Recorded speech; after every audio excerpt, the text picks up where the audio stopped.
Hello friends. Today again we are going to start with the question number 6 की जो series चालू है उसमें आज लेके आ रहे लेसन नंबर 7। लेसन नंबर 7 जो हमारे नेशनल इनकम पर है उस पर आज एक क्वेश्चन करेंगे। So hi friends, this is Dipti Joshi from Acme Commerce Academy welcoming you for the next question for the HSC board exam that is on national income। Question number 6 कर रहे 8 marks के लिए national income के lesson में से हमारा question क्या है? What is national income? Explain the output method of measuring national income. तो नेशनल इनकम का मतलब क्या है और उसके जो मेथड है उसको मेजर करने के, उसमें से मैं एक मेथड पूछे output method. Let us see friends, answer हम कैसे चालू करेंगे और क्या लिखना है। First one, introduction. National income is a macro economic science. हमने फर्स्ट लेसन में पढ़ा था macro economic concept.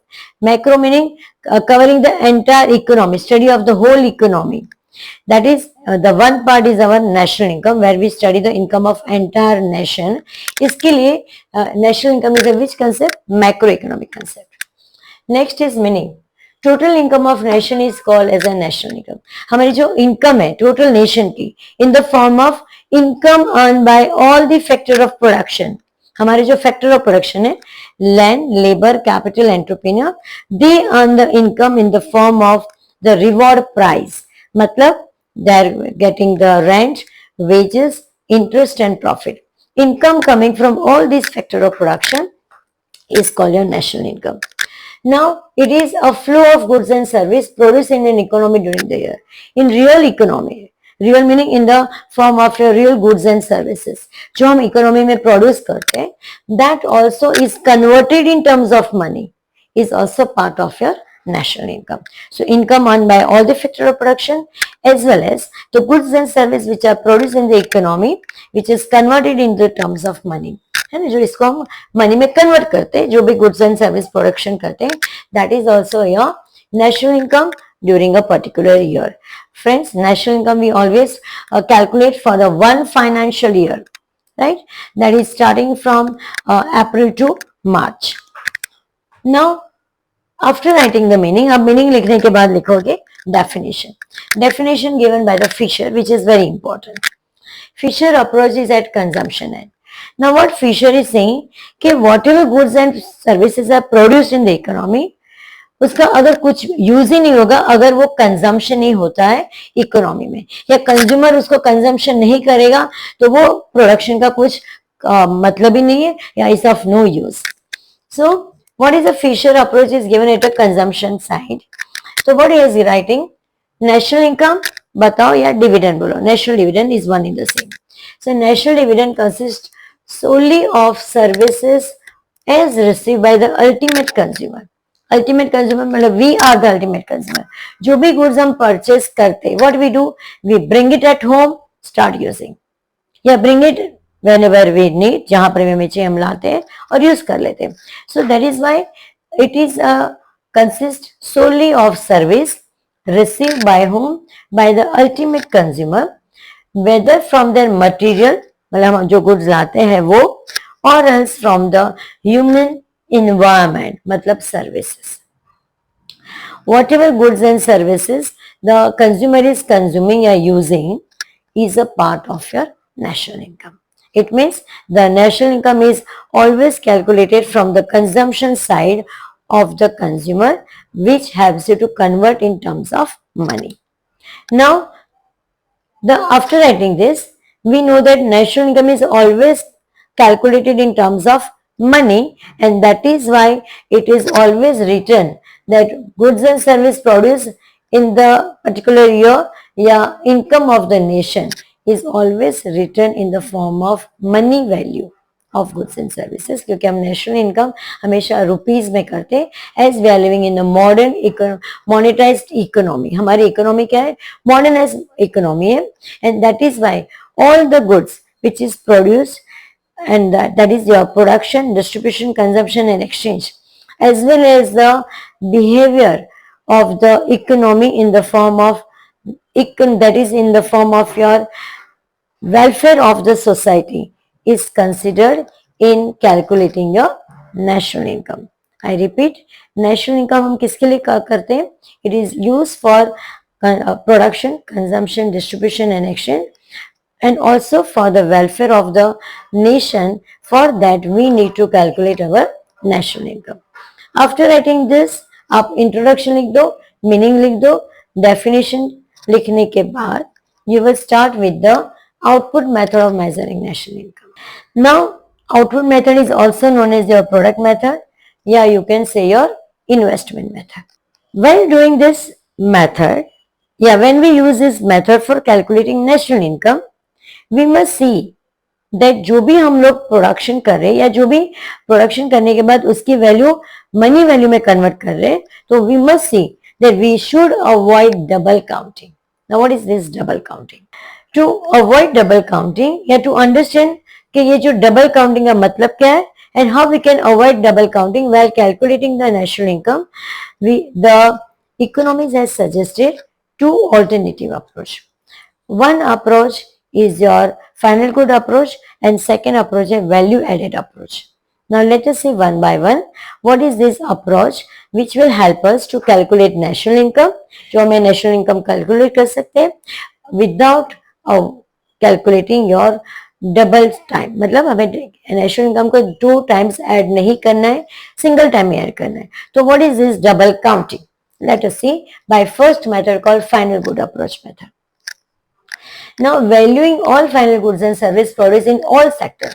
All sector मतलब primary, secondary and tertiary sector जो हमारा है, ये तीनों सेक्टर से whatever goods and service are produced are included in the national income, but value of all intermediate transactions are ignored.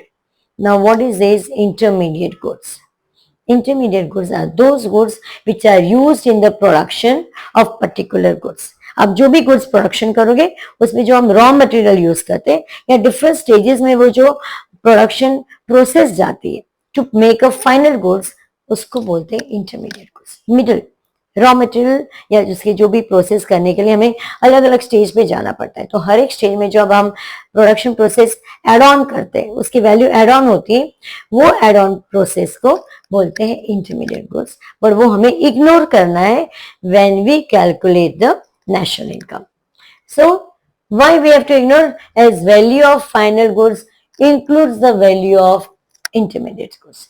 जब हम value of final goods जो भी चीज की हम प्राइस पे करते हैं, वो प्राइस में उसकी इंटरमीडिएट गुड्स की प्रोसेस हो या रॉ मटेरियल हो, उसका इंक्लूड या उसकी इनकम या उसकी जो प्राइस है वो उसमें इंक्लूड होती है. Let us see one example to say that or to understand what is the meaning of value of final goods include the value of intermediate goods, right?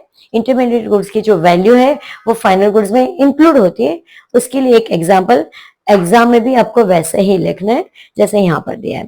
आपकी टेक्स्ट बुक में HSC board की जो economics की text book है उसमें ये example नहीं दिया है, बट उन्होंने स्टेट में लिखा है. But we are going to convert them into one schedule, जिससे आपको एकदम आंसर लिखने में आसानी हो जाएगी और अंडरस्टैंडिंग में या एक्सप्लेनेशन भी आप आराम से कर सकते हो. Your final product method, and we are taking the example of bread. In production of bread, what are the intermediate goods are included? आपका 4 कॉलम होगा. Production stage, value of output, value of input and final product. First one is your wheat, right? अगर आप bread बना रहे हो, wheat का bread बना रहे हो, so you are going to have a wheat as a first material which you are going to use for production. तो आप बोलोगे व्हीट कैसे? तो wheat you are going to have a production that is your agriculture, primary sector का product है. तो your input is 0 और यहाँ पर आपका जो व्हीट प्रोडक्शन होके आएगा या wheat you will get from your farming या एग्रीकल्चर एक्टिविटी से, उसकी वैल्यू क्या है मार्केट में? ₹10. तो आपके जो फाइनल प्रोडक्ट है इज ₹10 इन द मार्केट.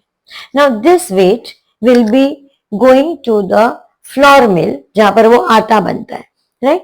वो फ्लोर मिल में this wheat will be taken as a value of 10. मतलब क्या कि जब आप फ्लोर मिल में आपका जो व्हीट जाएगा उसकी रॉ मटेरियल की वैल्यू क्या है, इनपुट की वैल्यू क्या है? ₹10 है. Then this raw material will be converted into flour, जो आटा है वो बन जाएगा आटा और उसकी आउटपुट वैल्यू मार्केट में क्या हो जाएगी? ₹20. मतलब ₹10 व्हीट का और ₹10 होगा किसका? जो फ्लोर बना है उसका. तो आपकी जो फाइनल प्रोडक्ट है that will also become a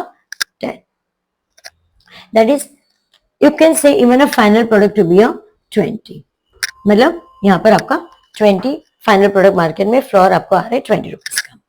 now आपका जो फ्लोर है दैट इज आटा, वो वापस रॉ मटेरियल बन जाएगा किसके लिए, बेकर्स के लिए, जहां पर आपका ब्रेड बेक हो रहा है, तो वो बन जाएगा 20 रुपीज उनके लिए, वो रॉ मटेरियल है, इनपुट की वैल्यू है।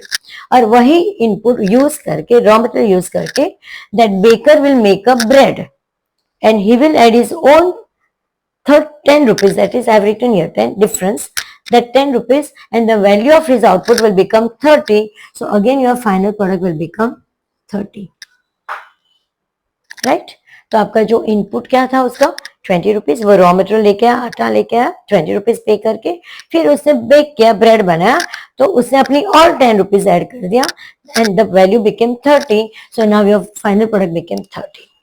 Now this bread is ready to sell in the market. वो जाएगा रिटेल शॉप में, मर्चेंट के पास, तो मर्चेंट लाएगा ब्रेड 30 रुपीज का, he will add his own value that is ₹10 and then now it will become about 40.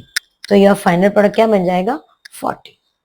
So in short this 40 rupees is the total value of the bread which is ready for in the market to sell it off.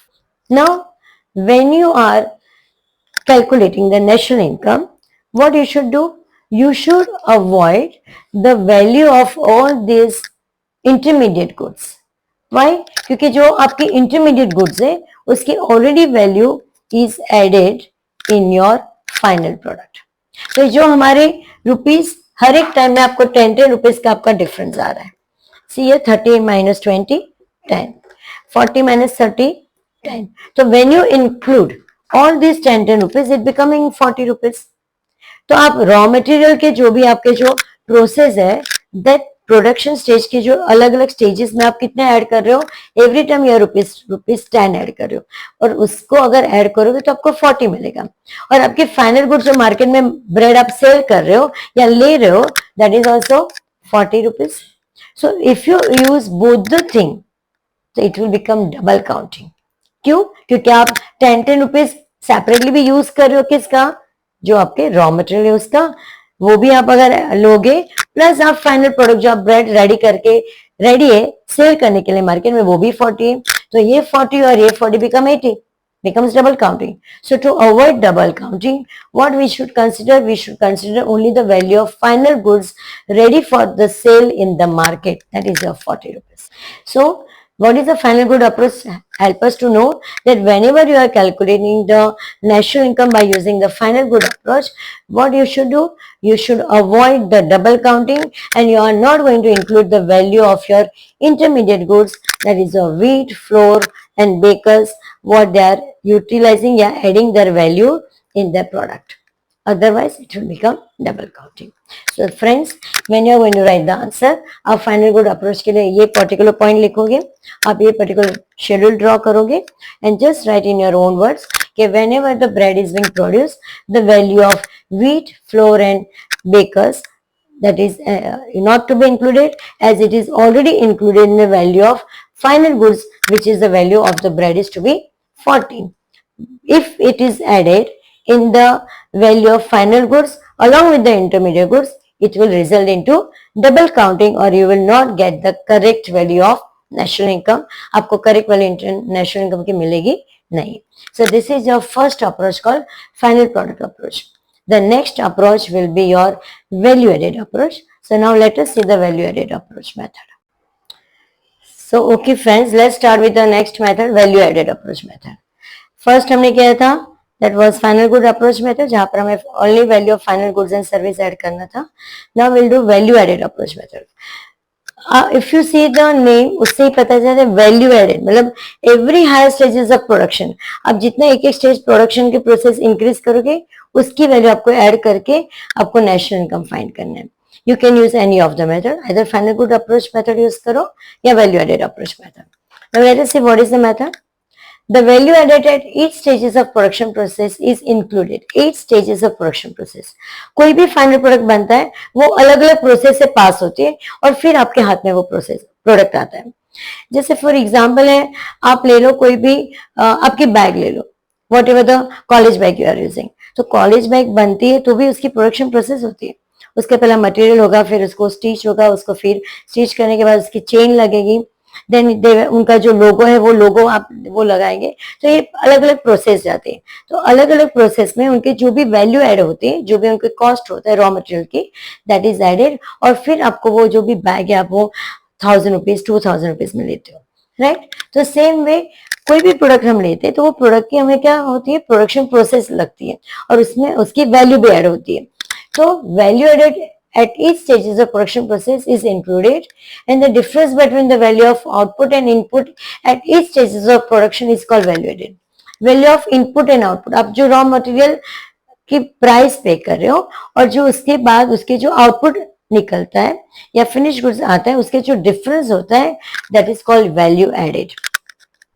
And the GNP is obtained as a sum total of value added by all the different stages of production process. आपको जो GNP मतलब gross national product मिलेगा, वो कैसे मिलेगा, sum total of value added by all the different stages of production process. अलग अलग process में जो आप प्रोडक्शन प्रोसेस कर रहे हो उसकी वैल्यू आप ऐड करोगे, the end of the value, जो भी एंड ऑफ द प्रोसेस में आपको क्या मिल जाएगा, GNP मिलेगा। To understand this let us take one simple example.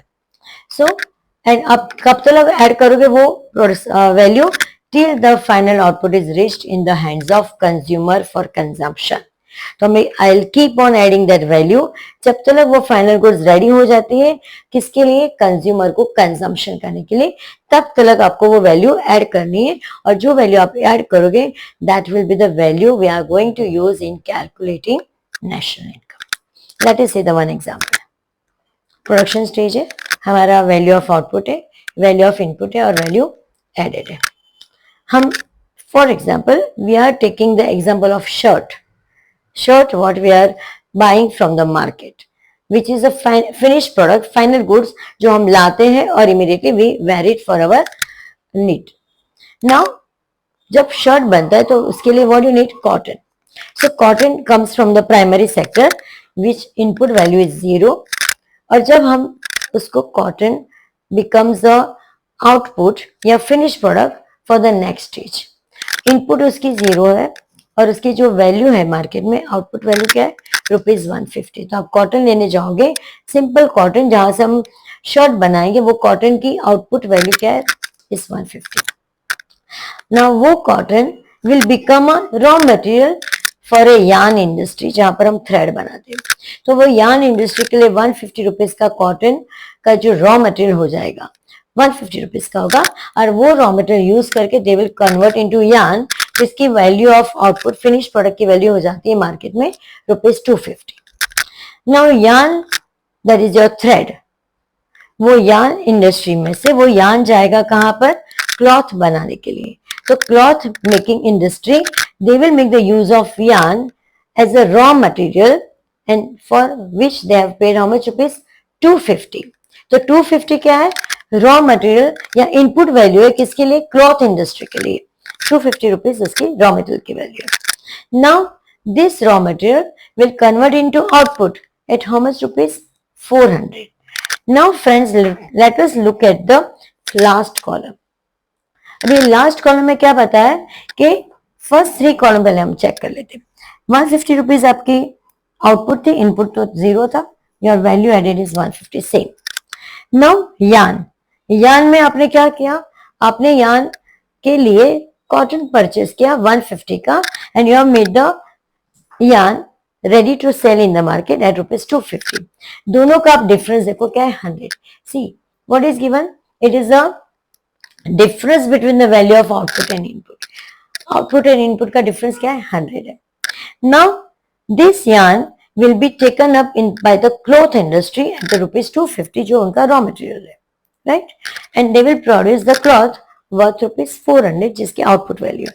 वापस वही difference between input and output is become 150, right. Now last stage में क्या होगा, that cloth will be stitch by the tailor, and he will use the cloth, जो उसका raw material होगा 400 का cloth लेके आएगा, उससे वो क्या बनाएगा, the tailor will stitch into the shirt which he will sell at 500 rupees.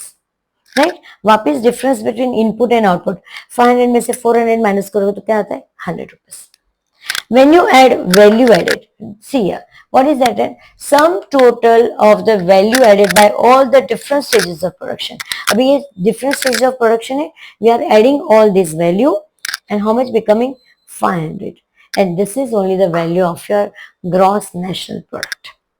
So if you look at the thing, okay, the value of final product is equal to the value of all the added product, right? At value of all the production stages which is added at a different stages of production is equal. तो आपकी जो value of final goods है और value of added है अलग अलग production process में, वो दोनों सेम है. What is that 500 rupees. वो कैसे आया 150 rupees plus 100 rupees plus 150 rupees plus 100 rupees will give 500 rupees. So what is the value added approach method shows के it is nothing but the sum total of the value added by all the different stages of production.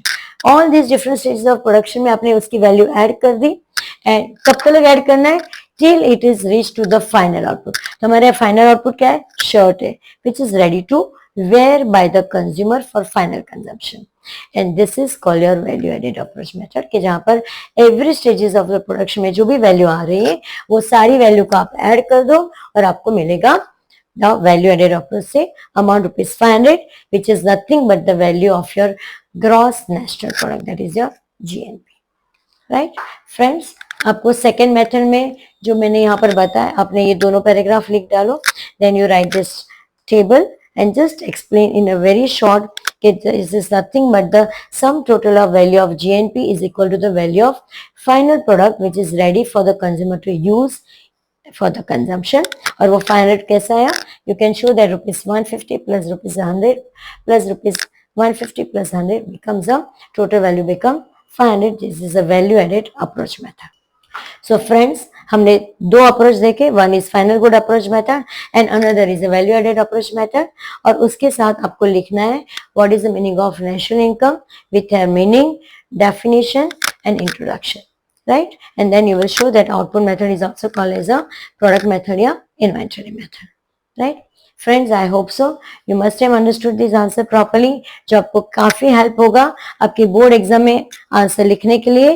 और आपको यहाँ से अगर आप ये method से लिख रहे हो तो डेफिनेटली फ्रेंड्स आपको 8 मार्क्स में से आराम से 7 या 7.5 मिल सकते हैं, right? So please make sure कि आप ये पूरा वीडियो देखोगे, अच्छे से समझोगे, and you will pass this your link to your friends so that they can also get the benefit. Thank you.